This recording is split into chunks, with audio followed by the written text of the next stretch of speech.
माझ्या मागे पाहू शकता तुम्ही पाण्याच्या टाक्या आहे. तिथे दगडात कोरलेल्या बघा. आता परत ग्रेनेड बसवले. आता पहा प्रश्न असा आहे, ठीक आहे बाबा आपण त्यांनी टाक्या बांधल्यात वगैरे, मग आता हा दगड वापरायचं कुठं?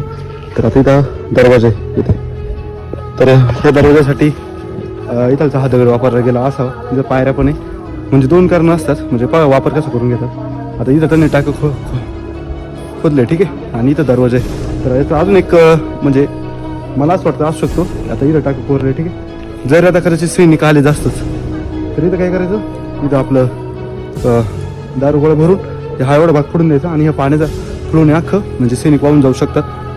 अशी एक टेक्निक सांगितली जाते टाक्यांमध्ये. दरवाजाच्या वरती जर टाका असेल या टाकायचे ते टाकं इथं सैनिकांना पाणी पिण्यासाठी पण वापरलं जाऊ शकतं, असा अंदाज आपण सांगू शकतो.